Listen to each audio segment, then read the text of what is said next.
Assalamu alaikum ji, and welcome back to our channel Stars with HK. And today's episode हमारा आज का जो session है वो थोड़ा हटके है और इसका टॉपिक है recognizing professionals' worth, fair compensation in special education and therapy. We think कि ये काफ़ी इम्पोर्टेंट टॉपिक है, लेकिन रिलेटिवली इस पे बात ज़रा कम होती है, तो हमने सोचा कि हम कुछ प्रोफेशनल्स को इनवाइट करते हैं और इसके ऊपर बात स्टार्ट करना शुरू करते हैं। वी होप कि ये सबके लिए काफ़ी हेल्पफुल होगा। हम फ्यूचर में भी ऐसी हेल्पफुल वीडियोस और सेशंस लाते रहेंगे, तो चैनल को जरूर सब्सक्राइब कर लें, बेल बटन ऑन कर लें और लोगों तक इस इंफॉर्मेशन को शेयर कीजिए। हो सकता है आपका एक शेयर किसी के काम आ सके। आज के सेशन की तरफ बढ़ते हैं और आज के सेशन में हमें ज्वाइन किया है मिस फातिमा काशिफ ने from Karachi. Senior special educator हैं, स्पीच एंड लैंग्वेज पैथोलॉजिस्ट हैं with more than 13 years of experience. इसके साथ साथ हमारे साथ दूसरी पार्टिसिपेंट हैं वाकएंड से मिस सदफ कमल। ये भी स्पेशल एजुकेटर हैं और स्पीच एंड लैंग्वेज पैथोलॉजिस्ट हैं with 7 years of experience. So thank you very much जी, आप दोनों के ज्वाइन करने का इस टॉपिक के लिए। हम इस टॉपिक को यहाँ से स्टार्ट करना चाहेंगे और हम आगे भी कुछ सेशन इसके करेंगे ताकि और लोगों से भी उनकी राय ली जाए, क्योंकि ये काफ़ी इंपॉर्टेंट टॉपिक है और हम चाहते हैं कि इसके ऊपर बात हो और अवेयरनेस भी क्रिएट हो। सबसे पहले मैं मिस सदफ आपकी इजाज़त से मिस फातिमा की तरफ जाना चाहूँगा और ये पूछना चाहूँगा कि हमने बहुत से प्रोफेशनल से ये कंप्लेन करते हुए सुना है कि कॉम्पनसेशन फेयर नहीं मिलती, ख़ास तौर पर जो बच्चे और बच्चियाँ अपना कैरियर स्टार्ट कर रहे होते हैं एज अ फ्रेश, उनसे ये काफ़ी शिकायत सुनने को मिलती है। तो आपके ख्याल में क्या एक रीजनेबल पैकेज होना चाहिए स्टार्ट करने के लिए, और दूसरा ये कि अगर ये इनकंसिस्टेंट और कम पैकेज ऑफर किया जाता है तो इससे उन प्रोफेशनल्स की जो परफॉर्मेंस है उसके ऊपर भी असर पड़ता है कि नहीं? जो क्वेश्चन आपने किया है इसके हवाले से मैं यही बात करना चाहूंगी कि डेफिनेटली देखें, बीइंग अ प्रोफेशनल मैं इस चीज को बहुत फील करती हूँ कि जो छोटी ऑर्गेनाइजेशंस हैं वो बहुत लेस सैलरी पैकेज ऑफर करते हैं। बीइंग अ प्रोफेशनल मैं इस चीज को काफी कंसीडर करती हूँ कि एक normal salary package at least start में जूनियर्स को देना चाहिए ताकि वो मोटिवेट हों अपने प्रोफेशन को कंटिन्यू रखने के लिए।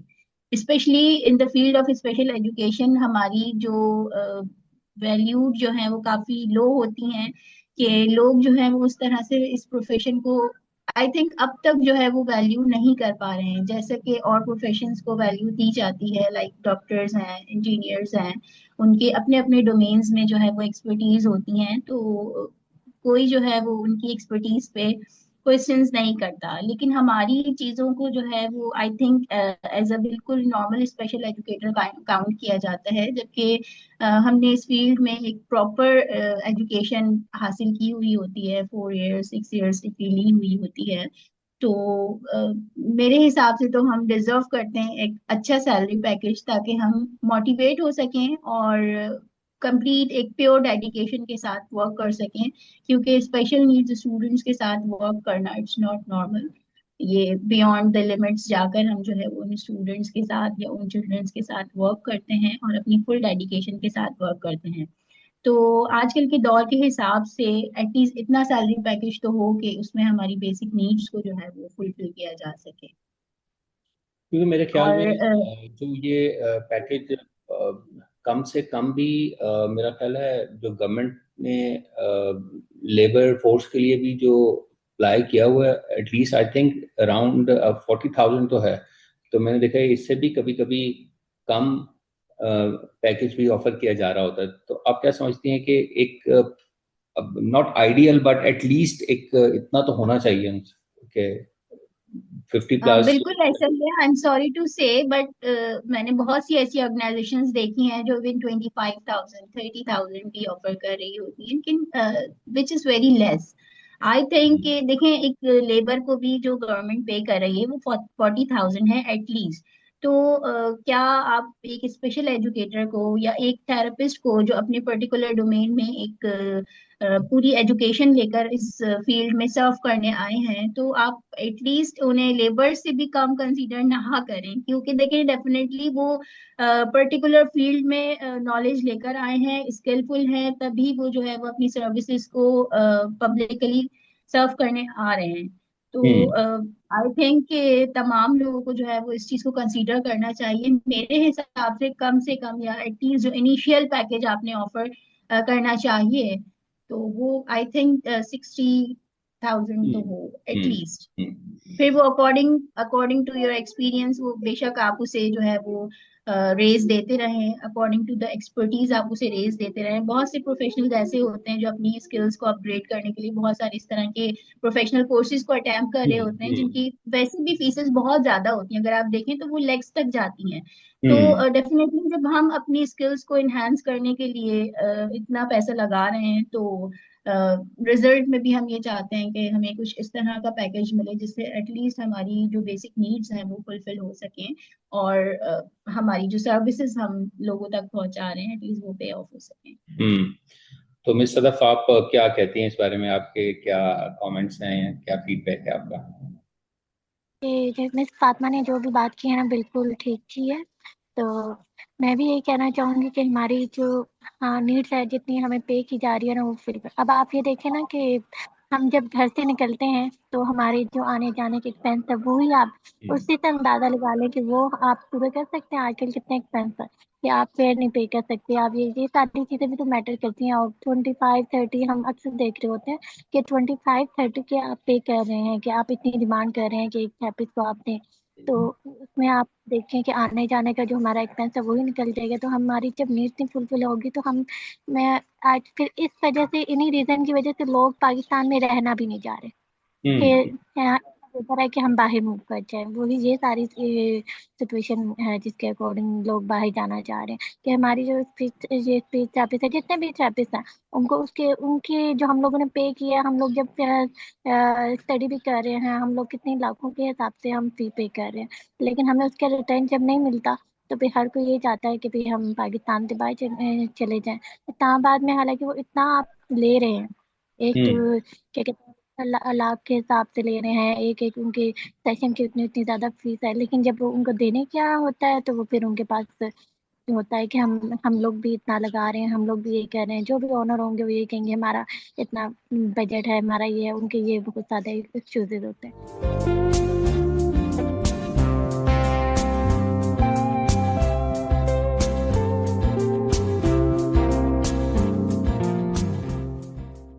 अच्छा मिस फातिमा, मैं यही ये पॉइंट अगर आपकी तरफ लेके आऊं कि एक ये भी पॉइंट ऑफ व्यू है जिसकी तरफ मिस सदफ ने इशारा किया कि जो सेंटर्स हैं या फैसिलिटी है वो तो क्लाइंट से बहुत ज़्यादा चार्ज कर रही है, लेकिन जब प्रोफेशनल को कॉम्पनसेट करने की टाइम आता है तो वहाँ पे उतना फेयरली नहीं डील किया जाता। तो इस पर्टिकुलर पॉइंट पे आपका क्या व्यूज है? बेशक शायद सदफ का एक्सपीरियंस ऐसा रहा होगा, डेफिनेटली मुझे भी इस तरह की कोई बात कोट कर रही हैं, और बिल्कुल मैं इन्हें सेकंड करूंगी कि बहुत सारे सेंटर्स ऐसे हैं जो प्राइवेटली सर्व कर रहे हैं, और वो एक भारी रकम के तौर पे जो है वो पेरेंट्स से ले रहे होते हैं फीसेस। हम्म लेकिन जब थेरेपिस्ट को पे करने की बात आती है तो वो अपने एक्सपेंसेस काम करवा देते हैं कि हमारे सेंटर्स के इतने अखराज आते हैं। और नो डाउट थेरेपीज के लिए जो इक्विपमेंट्स यूज होते हैं या जो एड्स हम यूज करते हैं वो बहुत ज्यादा एक्सपेंसिव होते हैं। असेसमेंट में जो टूल्स यूज हो रहे हैं वो स्टैंडर्डाइज टूल्स होते हैं, वो आप बाहर से मंगवाते हैं, वो काफी ज्यादा महंगे होते हैं। लेकिन देखें, जो बंदा अपनी सर्विसेज प्रोवाइड कर रहा है और जो एक प्रॉपर प्रोफेशनल है इस फील्ड का, तो वो डेफिनेटली वो अपनी डिमांड को हाई ही रखेगा। हम्म जो अच्छा, एक चीज ये भी नोट की गई है कि कम पैकेजेस में लोग जो है वो अनट्रेन्ड लोग भी फिर हायर कर लेते हैं। इसका एक ये ड्रॉबैक भी फिर आता है कि अगर आप प्रोफेशनल्स को ही हायर करते हैं हम्म तो you have to raise your package, जिससे आपकी क्वालिटी एजुकेशन पे बहुत ज्यादा फर्क पड़ता है। अगर आप एक प्रॉपर थेरेपिस्ट को या एक एजुकेटेड बंदे को, इस फील्ड के एजुकेटेड बंदे को आप हायर करेंगे, तो उसका एक फर्क, और एक आप अनट्रेन्ड बंदे को हायर करेंगे तो उसका फर्क जो है वो बहुत डिफर करता है। हम्म अल्हम्दुलिल्लाह मैं 9 ईयर से एक ऑर्गेनाइजेशन से मुंसलिक हूँ, तो मेरे रहने का मकसद और उनके साथ रहने का मकसद इतना लॉन्ग टर्म यही है कि मेरी ऑर्गेनाइजेशन जो है वो मुझे अल्हम्दुलिल्लाह बेटर पे कर रही है। तो ड्रॉबैक में अगर आप बात करें तो वो इस तरह का ड्रॉबैक हर जगह आता है कि जब आप लेस सैलरी पैकेज देते हैं तो वहां पे थेरेपिस्ट या जो एजुकेटर्स हैं वो जल्दी जल्दी स्विच कर रहे होते हैं, और जब हम्म स्विच कर रहे होते हैं तो उसका इम्पैक्ट बेसिकली चाइल्ड की प्रोग्रेस पर आता है। क्योंकि देखें सबसे जो मेन चीज है वो पेयरिंग की ही होती है। जब तक एक special need student pair up होता है एक अपने थेरेपिस्ट के साथ या एजुकेटर्स के साथ, उसके बाद ही उसकी प्रोग्रेस को हम मॉनिटर कर सकते हैं सही तरीके से। लेकिन जब हम्म वो उस ड्यूरेशन में एक थेरेपिस्ट या एक एजुकेटर ही स्विच कर ले तो फिर उसे उस स्पेशल नीड बच्चे को जो है वो सफर करना पड़ता है किसी दूसरे थेरेपिस्ट या एजुकेटर के साथ मैचअप होने के लिए या पेयर अप होने के लिए। तो ये बहुत हम्म बड़ा एक ड्रॉबैक है, और थेरेपी सेंटर्स को इस चीज को कंसीडर करना चाहिए, डेफिनेटली कंसीडर करना चाहिए कि जितने लॉन्ग टर्म के लिए आपके एम्प्लॉयज आपके पास सेटल्ड रहेंगे उतना ही आपको, देखिए एक एम्प्लॉय जब सेटल होता है आपके पास तो बेसिकली वो आपके पास बिजनेस लेकर आ रहा होता है। हम्म क्योंकि जो एक अच्छा थेरेपिस्ट या एक अच्छा एजुकेटर होता है लोग उसे जानते हैं पहचानते हैं, वो उस उनके ही उस पर वो आपके बच्चों का एडमिशन करवा रहे होते हैं। और एक अच्छा थेरेपिस्ट और एजुकेटर ही आपकी जो सेंटर कह लें, कोई थेरेपेटिक सेंटर कह लें या कोई ऑर्गेनाइजेशन कह लें, तो उसको क्वालिटी वर्क देता है, जब ही उस ऑर्गेनाइजेशन का जो है वो इतना आप कह लें कि वो वेल नोन ऑर्गेनाइजेशन बनती है।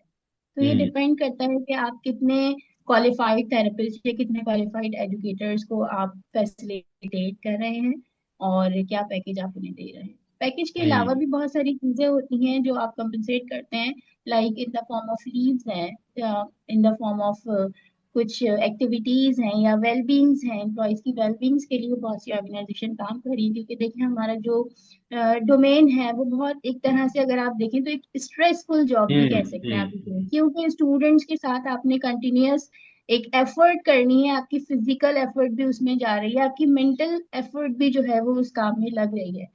तो जो ऑर्गेनाइजेशंस या जो सेंटर्स इस चीज को देखते हैं वो कैटर भी करते हैं अपने थेरेपिस्ट की नीड्स को। लेकिन जो लोग नहीं कर रहे हैं मैं बिल्कुल उनसे ये रिक्वेस्ट करना चाहूंगी कि प्लीज आप लोग एम्प्लॉयज को जो है वो इतना फैसिलिटेट करें कि वो एक लॉन्ग टर्म के लिए आपके साथ अटैच रहें, ताकि वो आपके सेंटर के लिए भी कुछ बेहतर साबित हो और डेफिनेटली वो हम्म आपके बिजनेस में भी हेल्पफुल रहे। ओके।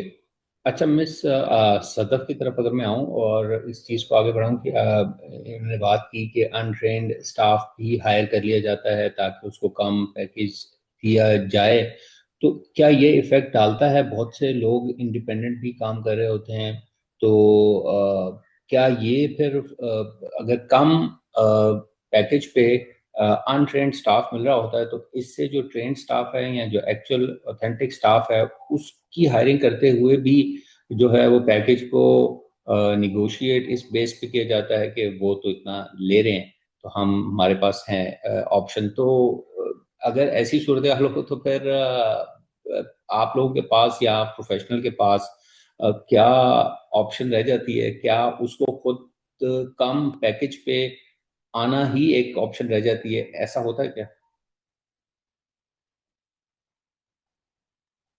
जी, ऐसा भी होता है कि बल्कि अब तो अक्सर ये भी होता है कि मतलब हम एक थेरेपिस्ट रख लेते हैं और फिर उसके साथ मतलब एक ट्रेन करने के लिए साथ रख रहे होते हैं कि अगर थेरेपिस्ट चला जाएगा तो एटलीस्ट क्या कहते हैं यहाँ पे एक ट्रेन बंदा मौजूद होना चाहिए। और ज्यादातर ये ऐसा है कि इंटर्नीज आ रहे होते हैं तो उन्हीं को ट्रेन कर दिया जाता है, फिर उन्हीं के थ्रू काम करवाया जाता है। तो सेटअप जो है मोस्टली ऐसे हैं कि वो इस तरह से भी काम लेके चल रहे होते हैं कि जो अनट्रेन होंगे, जो हमारी फील्ड से रिलेटेड नहीं होंगे, उनको रख लिया जाएगा या हायर कर लिया जाएगा, या फिर उनको इंटर्नशिप पे ले ले आएंगे, वो इंटर्नशिप करेंगे और उसके साथ साथ क्या कहते हैं हम उनको ट्रेन कर रहे होते हैं और वो भी साथ साथ काम कर रहे होते हैं। तो इस तरह से भी ये लोग अपना मैनेज कर रहे होते हैं।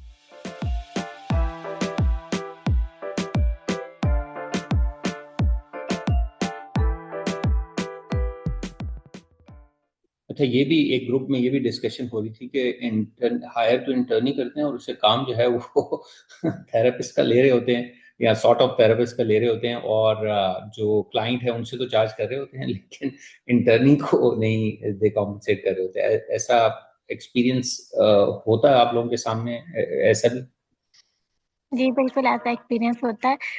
हम कुछ कह नहीं सकते ज़ाहिर वहाँ पे, लेकिन क्या कहते हैं ऐसा होता है। उसका ये होता है, उसका ज़ाहिर एक तो बहुत बुरा इम्पैक्ट पड़ता है। देखिए जब एक अनट्रेन बंदा जब है, एक थेरेपिस्ट जो है वो मतलब उसके थेरेपिस्ट के अगेंस्ट कोई भी अनट्रेन बंदा जब बैठ के थेरेपी ले रहा होगा, तो उसको नहीं पता कि कैसे हमने मतलब बच्चों को कैसे डील करना है, क्या करवाना है क्या नहीं। वो तो मतलब जैसे मर्जी जो भी उसको गोल दे दिया गया वो उस तरह से वो कर लेगा। लेकिन दादा हम लोग जब एक थेरेपिस्ट है, वो तो एक फील्ड से वो पढ़ के आया है, उसको पास नॉलेज है, उसको पता है कि मतलब बच्चे को कैसे डील करना है, हमने किस तरह से गोल को लेके चलना है। लेकिन जो एक अनट्रेन होगा उसको तो आप कह लेना कि एक कोई भी बंदा जैसे आ जाए बैठ जाए, उसको कुछ भी नहीं पता और वो वहाँ बैठ के सेशन लेने लग गया, तो उस बच्चे का क्या हाल होगा। तो ये वाली हम्म। बहुत जगहों पे है। तो फिर मतलब नाम नहीं ले सकते, लेकिन बहुत से राइट। इंस्टीट्यूट हैं जहाँ पे ठीक है, हमारा मकसद किसी का नाम लेना तो है नहीं, हमारा मकसद तो इस चीज को हाईलाइट करना है।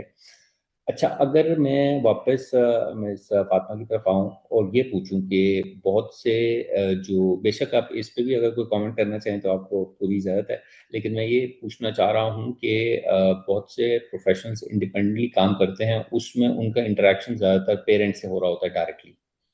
तो अगर मैं ये पूछना चाहूँ, आपका एक्सपीरियंस है या आप देखती हैं कि पेरेंट्स को क्या बातें समझाना ज़्यादा मुश्किल होती है, या कहाँ पे क्या कंसर्न्स आप समझती हैं कि एज अ प्रोफेशनल, ज़रूरी नहीं कि सिर्फ आपके ही हों, एज अ प्रोफेशनल इस कम्युनिटी के पेरेंट्स से होते हैं कि अगर वो कंसर्न्स दूर हों, चाहे वो सैलरी से रिलेटेड हों, प्रोफेशनल रिस्पेक्ट से रिलेटेड हों, इसके बारे में अगर आप कुछ शेयर कर सकें।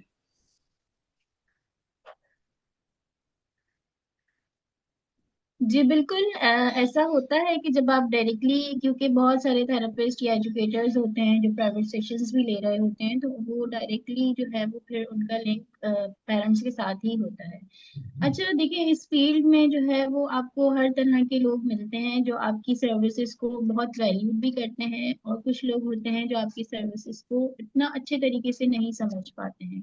हम्म क्योंकि देखिए इसमें हम दोनों तरह के पेरेंट्स को डील करते हैं। कुछ पेरेंट्स ये होते हैं जो ये समझते हैं कि 45 मिनट्स का सेशन ही तो है, सिर्फ इतना हम्म। सा टाइम तो है, उसके आप इतना चार्ज करें या वट एवर। तो इस तरह के कमेंट्स होते हैं समटाइम पेरेंट्स के। लेकिन कुछ पेरेंट्स ऐसे होते हैं जो इस चीज को वैल्यूड करते हैं कि 45 मिनट्स का सेशन इतना ज्यादा इफेक्टफुल रहता है जब आप लेते हैं।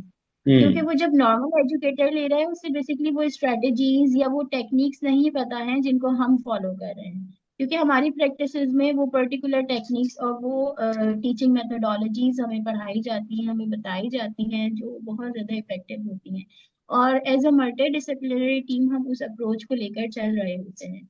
कि देखिए एक नॉर्मल एजुकेटर जो है वो अकेले उस चीज पर वर्क करता है, जबकि जब हम स्टूडेंट के साथ डील करते हैं तो वो डेफिनेटली हमारी जितनी भी एक्सपर्टीज हैं, फॉर एग्जांपल मैं जो है वो मैंने आईबीटी में किया हुआ है, स्पीच लैंग्वेज पैथोलॉजिस्ट भी हूँ। तो मैं हर हम्म तरह से अगर एक बच्चे को डील कर रही हूँ तो मैं उसके बिहेवियर्स पर भी वर्क कर रही हूँ। मैं उसकी जो है वो तमाम एस्पेक्ट्स को देख रही हूँ। मैं उसके fine motor gross motor area पर भी वर्क कर रही हूँ, उसकी हम्म सोशलाइजेशन कम्युनिकेशन के गोल्स भी हम सेट कर रहे हैं।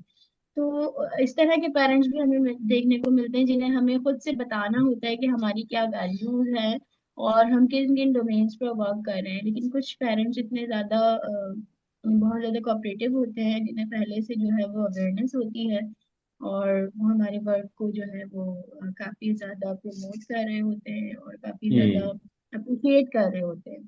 तो सबसे हम्म। ज्यादा मेन चीज जो है वो अवेयरनेस ही स्प्रेड करनी है अपने रोल के बारे में कि हमारा क्या बेसिक रोल है और हम उसे किस तरीके से फुलफिल कर रहे हैं। हम्म। तो मिस सदफ, आपका भी कुछ इस साइड का एक्सपीरियंस है, या वैसे कोई फीडबैक दूसरे प्रोफेशनल कॉन्टेक्ट्स में होता है कि पेरेंट्स से क्या शिकायत वगैरह होती है कुछ? जी, जी, बिल्कुल होता है। और जो मैम ने अभी बात की है ना कि पेरेंट्स अक्सर ये कंप्लेन करते हैं कि इतनी मतलब आप फीस ले रहे हैं सिर्फ 45 मिनट। मेरा अपना पर्सनल एक्सपीरियंस है कि हालांकि मैंने बहुत मतलब उनको कम ही बोले थे, लेकिन उसके बावजूद मुझे एक वो कहती है ये क्या, सिर्फ मैं तो फिर 1 आवर्स का ले रही थी सेशन उनसे। तो वो कहती हम्म है ये क्या, तो पढ़ाती है वो एक क्लास में इतने सारे बच्चों को पढ़ा के वो इतने ले लेती है, तो ये कैसे, मैंने सिर्फ 10,000 बोले थे। तो वो भी उनको बहुत ज़्यादा, आप मंथली बताएँ 10,000 नहीं होते, लेकिन मैंने उनका हम्म तब भी उन्होंने मुझसे इतने वो किए थे कि एक टीचर इतने कम पैसे लेती है तो ये इतने। मैंने कहा हम लोगों ने जिस तरह से स्टडी किया है और जो हमारी फील्ड है उनको तो इस चीज़ का आइडिया नहीं है, यहाँ पे लोगों का अवेयरनेस नहीं है। सबसे बड़ा इश्यू ये है कि हम यहाँ पे नहीं काम कर पाते, लोग समझते ही नहीं है कि हम क्या करके आए हुए हैं, हमारी फील्ड क्या है। वो मदर तो समझती हैं कि कुछ सारे जिनका बच्चा ऐसा हो जाता है वो थोड़ी बहुत नॉलेज रखते हैं और वो इस चीज़ को देख भी रहे होते हैं, लेकिन जो उनके घर में रहने वाले अफराद होते हैं वो इस चीज़ को नहीं अंडरस्टैंड कर रहे होते कि ये इतने पैसे क्यों लगा रही हूँ। कुछ और हम्म रुकावटें भी होती हैं। यहाँ पे हम्म मोस्टली हम्म ऐसे खुद तो चाहते हैं कि उनके बच्चों का ट्रीटमेंट हो जाए, लेकिन उनके घर में रहने वाले जैसे दादी दादा हैं इस तरह के, हम्म वो लोग नहीं चाहते कि बच्चों का, वो कहते हैं इन पे पैसे क्यों लगा रहे हैं, कि ये तो खुद भी ठीक हो जाएगा और ये तो स्कूल जाके भी ठीक हो जाएगा, स्कूल में तो इतनी फीसें नहीं है, आप इनको क्यों दे रहे हैं।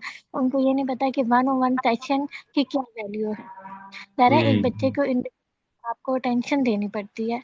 एक स्कूल में टीचर इतने सारे बच्चों को लेके बैठा होता है, इन बच्चों को हम एक साथ लेके तो कभी भी नहीं चल सकते।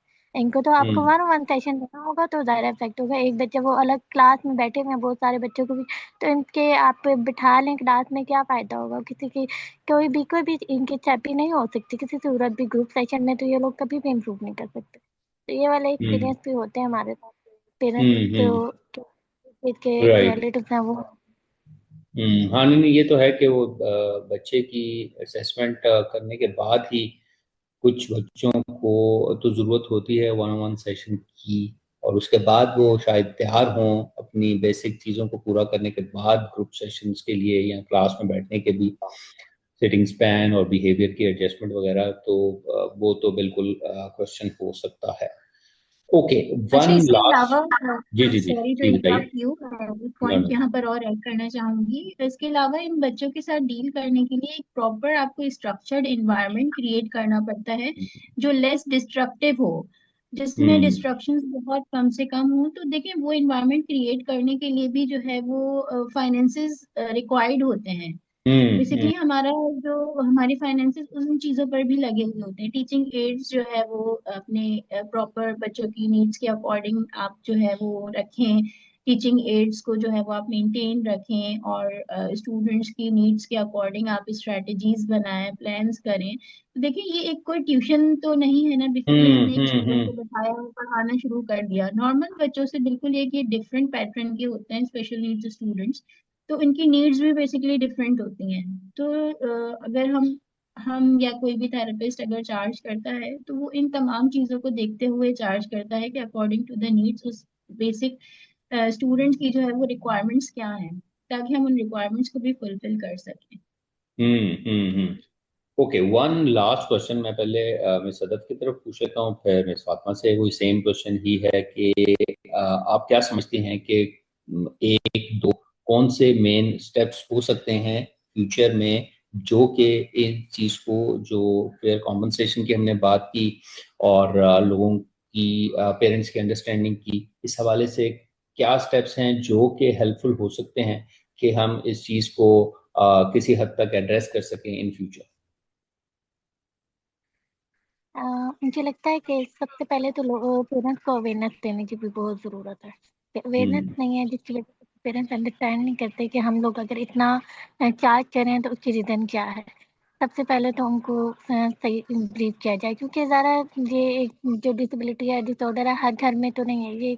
बहुत ज़्यादा बहुत कम होंगे और अल्लाह किसी को भी इस सिचुएशन से ना गुजारे। हमें आइडिया है कि उनके लिए बहुत ज़्यादा प्रॉब्लम है, लेकिन हम लोग हम्म ज़ाहिर इस फील्ड में आए भी इसीलिए हैं ताकि हम लोग उनकी हेल्प कर सकें। लेकिन ज़ाहिर अगर हम लोग इस फील्ड में आए हैं तो हम लोगों ने ज़ाहिर कुछ हम लोगों ने दिया है, तो गिव एंड टेक तो होता है हर चीज़ में, गिव एंड टेक। हम्म जब तक आप ज़रा इतना हम लोगों ने यहाँ पे लगाया तो हमें है कि हम रिटर्न भी मिले। तो कोई भी फ्री में तो नहीं कर सकता, इसलिए इस चीज़ को उन्हें हम्म अंडरस्टैंड करवाने के लिए हमें अवेयरनेस देनी चाहिए। और दूसरा ये है कि जो से जितने भी इंस्टीट्यूट हैं उनके लिए भी थोड़ा बहुत उन पे भी काम होना चाहिए कि कोई या तो एक हो, कोई ऐसा बन जाए हम्म इंस्टीट्यूट या कोई ऐसा कि जो इनके हम आवाज़ उठा सके, कि जो सैलरी पैकेज है इतना लो है उस पे कोई आवाज़ उठा सके। इस पे भी एक कैंपेन हो जानी चाहिए। अवेयरनेस पे कोई हम्म। प्रोग्राम हो जाए। और राइट। स्पेशली जो हमारे ओनर्स हैं, जो इंस्टीट्यूट के ओनर्स हैं, उनको आना चाहिए कि वो भी अपनी बात को डिपेंड कर सके, और जो हम मतलब फील्ड में जो जूनियर जो भी आ रहे हैं वो भी आए और अपनी बात को कर सकें, और हम्म। अपने अपने आप को डिफाइन कर सकें कि क्या क्या रीज़न है। हम सबको एक दूसरे के प्रॉब्लम जो है वो आपस में शेयर करनी चाहिए, ताकि हम एक दूसरे को समझ सकें, एक दूसरे को अंडरस्टैंड कर सकें। और ये जो एक्स हैं जो हम लोग फेस कर रहे हैं कि हमें उस रिटर्न नहीं मिल रहा, तो उन प्रॉब्लम को एड्रेस किया जा हाँ, सके, नहीं नहीं, हमारा अंडरस्टैंड किया मकसद जा भी सके। यही है कि हम इस चीज़ को हाईलाइट करें, एटलीस्ट कोई डिबेट शुरू हो। आज दो लोगों ने बात की, कल दो चार और लोग बात करें, साइंटिस्ट वाले बात करें, वो बात करेंगे तो एक दूसरे की बात समझ में आएगी। अगर हम बात ही नहीं करेंगे तो आगे बात बढ़ेगी नहीं। सो बिल्कुल। तो मिस फातिमा, आपका पॉइंट ऑफ व्यू इस पे? बिल्कुल, मेरा पॉइंट ऑफ व्यू यही है कि देखें, इसके लिए ना कोई पर्टिकुलर पॉलिसीज होनी चाहिए हमारे पास। हम्म। क्योंकि देखिए, अब वो पॉलिसीज ऐसी होनी चाहिए कि जिसमें थेरेपिस्ट या एजुकेटर्स जो है वो भी अंडर वैल्यूड ना हो, और हम्म। पेरेंट्स भी ओवर बर्डनाइज ना हो। क्योंकि देखिए, समटाइम पेरेंट्स की तरफ से भी इस तरह के क्वेश्चंस आते हैं कि बहुत ज्यादा फीसेस कुछ थेरेपिस्ट ले रहे होते हैं या कुछ हम्म। एजुकेटर्स चार्ज कर रहे होते हैं, ठीक है, और कुछ को जो है वो देखें बहुत ही ज्यादा कम पेरेंट्स दे रहे होते हैं। तो इस तरह हम्म। की कुछ स्टैंडर्डाइज्ड पॉलिसीज होनी चाहिए जिसे हम भी फॉलो करें, और पेरेंट्स को भी अवेयरनेस हो उस हिसाब से कि हमें कितना पे, एटलीस्ट कितना पे करना है और ज्यादा से ज्यादा हम कितना पे कर सकते हैं। तो इस तरह हम्म। की कुछ स्टैंडर्डाइज्ड पॉलिसीज हों जो हमारे कंसर्न अथॉरिटीज हैं वो स्टेप लें और वो पॉलिसी मेकिंग करें। इस तरह की कोई पॉलिसी बिल्डिंग एक्टिविटी होनी चाहिए डेफिनेटली। और अवेयरनेस स्प्रेड करने के लिए आई थिंक सोशल कैंपेन्स होनी चाहिए, हम्म। और सोशल प्लेटफॉर्म्स को यूज करते हुए इस हवाले से अवेयरनेस प्रोवाइड की जाए कि थेरेपिस्ट या एजुकेटर्स को जो है वो अंडर वैल्यूड ना किया जाए, और उन्हें कंपनसेट किया जाए, उनकी जो भी सर्विसेज हैं उनके हम्म। मुताबिक जो है वो पे बैक किया जाए। राइट जी, बिल्कुल जी। इस अच्छे से नोट के साथ हम इस सेशन को एंड करते हैं कि दोनों एंगल से काम करने की ज़रूरत है। प्रोफेशनल को कॉम्पनसेट करने की भी ज़रूरत है, और पेरेंट्स के एंड पे भी काम करने की ज़रूरत है। गवर्नमेंट को भी इन्वॉल्व होना पड़ेगा एक स्टैंडर्डाइज पैटर्न या बनाने के लिए, पॉलिसीज बनाने के लिए, सो दैट सब उसको फॉलो कर सकें। अभी तो ऐसा हो रहा है कि हर किसी की अपनी मर्जी है, कोई कितना चार्ज करे, कोई ऐसा मॉनिटरिंग नहीं है या चेक एंड बैलेंस की कमी नजर आती है। तो वी होप कि इस चीज़ पे काम होगा। और लेकिन साथ साथ जो दूसरा पॉइंट इन दोनों ने रेज किया वो अवेयरनेस है, कि अवेयरनेस भी बहुत ज़रूरी है। इस चीज़ पे बात ज़रूर होनी चाहिए ताकि ज़्यादा से ज़्यादा लोगों को इसका पता चले, बात हो, और फिर इस चीज़ पे जैसे जैसे जैसे जैसे डिबेट होगी वैसे वैसे जो है उन चीज़ों पे कुछ पॉलिसीज बनने की कोशिश भी होगी। अभी ये है कि इस पर्टिकुलर टॉपिक पे बात ही रिलेटिवली कम होती है, तो हमारा मकसद ये था कि हम थोड़ा बात करना स्टार्ट करें।